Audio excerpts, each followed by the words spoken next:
बिस्मिल्लाहिर्रहमानिर्रहीम। अस्सलाम वालेकुम नाज़रीन, मैं हूं डॉक्टर नुमान अली और आपकी खिदमत में एक नए सेशन के साथ हाज़िर हूं। आज की वीडियो का हमारा टॉपिक है कि नए पैदा होने वाले बच्चे को, बछड़े को मौत से बचाने के लिए एहतियाती तदबीर क्या हैं। वैसे तो बहुत सारे काम हैं जो कि जानवर को बचाने के लिए करने चाहिए, लेकिन आज की वीडियो में मैं सिर्फ 5 ऐसी एहतियाती तदबीर बताऊंगा जो कि बहुत ही ज़रूरी हैं। सबसे पहली बात कि जब बच्चा पैदा हो तो अगर तो नॉर्मल डिलीवरी हो जाती है तो ठीक है। अगर थोड़ा बहुत भी डिस्टोकिया का यानी कि बच्चे को पैदा होने में मसला होता है तो आपने बच्चे को बाहर निकालना है और फ़ौरन उसे उल्टा कर देना है। पिछली टांगों से पकड़ के आपने बच्चे को ऊपर उठा लेना है और उसका जो मुंह है उसको अच्छी तरीके से साफ़ करना है। मुंह के अंदर उंगली डालनी है, नाक को अच्छी तरीके से साफ़ करना है कि कहीं नाक के अंदर अगर पानी गया हुआ है तो आपने उसे अच्छे तरीके से निकाल लेना है। उसके बाद जो उसकी पसलियाँ हैं, आपने जब पिछली टांगों को पकड़ के उसे ऊपर उठाया, अब आपने पसलियों वाले हिस्से को यूँ आपने नीचे की तरफ मसाज करना है ताकि अगर बच्चे को दौरान पैदाइश उसके फेफड़ों के अंदर पानी वगैरह चला गया है तो जितना मैक्सिमम हम निकाल सकते हैं हमने उसको निकाल लेना है, ताकि जब उसका सांस अच्छे तरीके से बहाल हो जाए फिर उसको आपने बिल्कुल सीधा कर लेना है। अक्सर बच्चों की डेथ, बच्चे पैदा ज़िंदा होते हैं लेकिन फेफड़ों में पानी ज़्यादा चले जाने की वजह से और बाद में पैदा होने के बाद उन पानी को जब नहीं निकाला जाता तो बच्चे ऐसा लगता है कि मरे हुए पैदा हुए हैं, जबकि बच्चे होते ज़िंदा हैं लेकिन फेफड़ों में पानी चले जाने की वजह से उनकी अचानक और फ़ौरन डेथ हो जाती है। तो पहला काम हमने ये करना है कि बच्चे को उल्टा करके उसके फेफड़ों का सही अच्छे तरीके से मसाज करके, रब करके, रगड़ के मसाज करके पानी निकाल लेना है और उसका नाक और मुँह अच्छे तरीके से हमने साफ़ कर लेना है और खुश्क कर लेना है। और उसके दूसरे नंबर पे उसके जो जिस्म पे सारा पानी है, क्योंकि जब बच्चा एक जिस्मानी दर्जा हरारत पे था पहले और अचानक उसको बाहर, अब चूँकि सर्दी अपने पीक पे पहुंची हुई है, जनवरी तकरीबन मिड को पहुंच चुका है तो सर्दियां ज़्यादा हैं, अंदर का जिस्म का टेम्परेचर 37 डिग्री सेंटीग्रेड 37 दर्जा हरारत है। जब बच्चा बाहर आता है और बाहर उसको दर्जा हरारत फ़ौरन मिलता है 4, 5, 6 या 7 डिग्री सेंटीग्रेड, तो उस वक़्त उसे एनर्जी की भी ज़रूरत होती है और टेम्परेचर उसको फ़ौरन उसको डाउन होने का ख़तरा होता है। तो कोशिश करें कि जानवर को मुकम्मल तरीके से साफ़ करके ताकि उसे वो गीला ना रहे।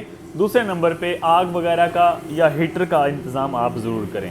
अगर आग है तो आपने ये ख्याल रखना है कि कहीं आग धुएँ वाली ज़्यादा ना हो और बच्चे को सांस लेने में दुश्वारी हो। पहला काम ये हो गया। दूसरे नंबर पे हमारे जो किसान हजरात हैं वो अक्सर इस चीज़ में गलती करते हैं, वो होता है बोली किस वक्त पिलानी चाहिए। जानवर का जो पहला दूध है वो उसे किस वक्त पिलाना चाहिए। बाज़ लोग ये समझते हैं कि जब जानवर प्लेसेंटा यानी कि जेर, या जिसे आम अल्फाज में जेर बोला जाता है, जब ये फेंक दे तो तब बोली खिलानी चाहिए, जो कि ये राय जो है वो बिल्कुल गलत है। अब पहले तो जानवर कोशिश करें कि जानवर खुद अगर पीता है, वो एक्टिव है, तो उसे खुद आधे घंटे के अंदर अंदर बोली पिलाएं। इसका असर जो है वो फ़ायदा जानवर को भी होता है, जो बड़ा जानवर है, माँ है, और बच्चे को भी होता है। अब जिस तरह अक्सर लोग क्या करते हैं, फील्ड के अंदर ऑक्सीटोसिन इंजेक्शन का दूध को निकलवाने के लिए इस्तेमाल करते हैं। दूध की चुवाई के लिए ऑक्सीटोसिन इंजेक्शन 1 ml 2 ml लगा देते हैं, जिससे जानवर दूध उतार देता है। अब जब बच्चा माँ के जो थन है उनको मुंह के अंदर लेगा, उससे डायरेक्ट सिग्नल जाता है दिमाग में और जानवर अपना बजाते खुद ऑक्सीटोसिन हार्मोन रिलीज़ करता है, जिससे दूध नीचे उतर आता है।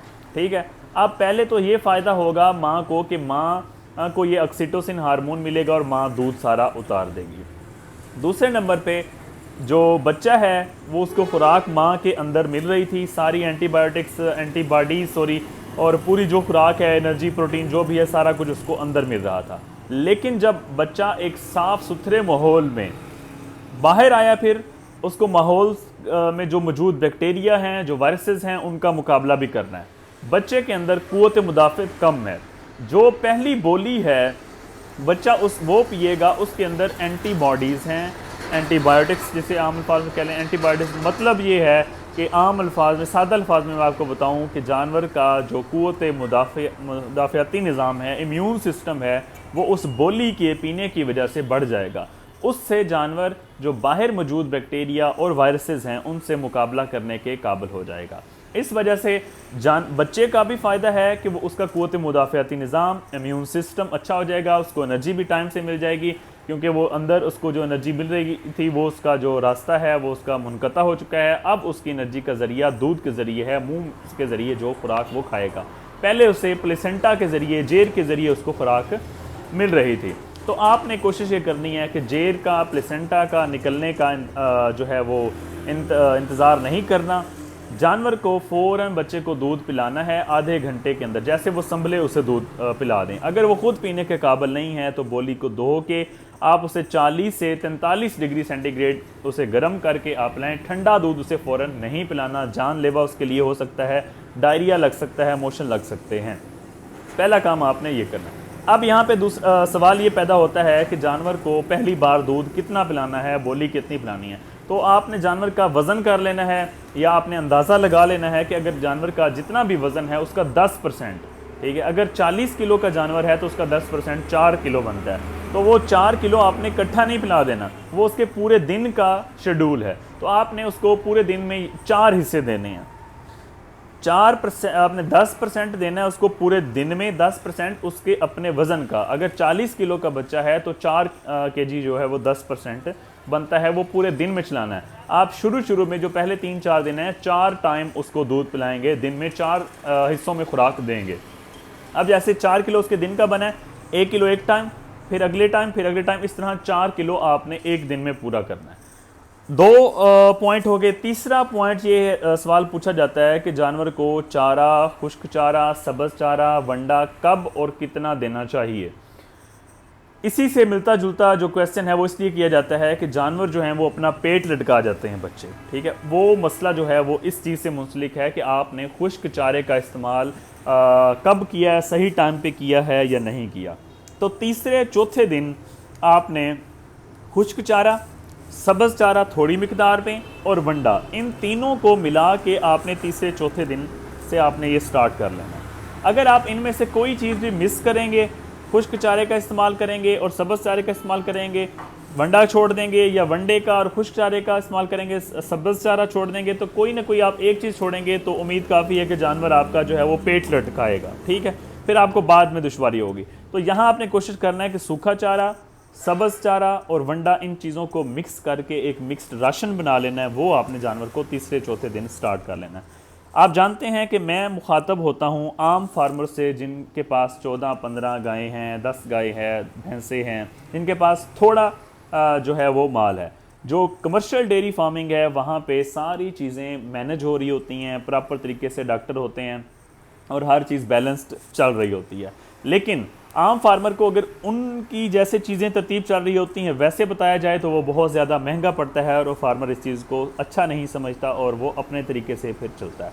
तो आपने सादा अल्फाज में यही बात है कि तीसरे चौथे दिन आपने सूखा चारा, सब्ज़ चारा और वंडा मिक्स करके अपना राशन जो है वो आप उसे दें।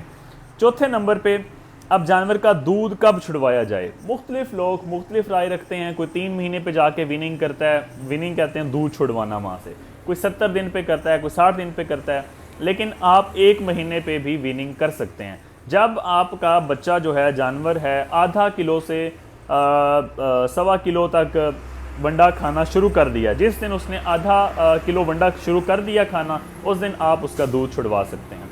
आप ज़्यादा भी पिला सकते हैं, लेकिन ज़्यादा देर तक पिला सकते हैं, लेकिन बहुत ज़्यादा दूध पिलाना ये जानवर के लिए नुकसानदेह साबित हो सकता है।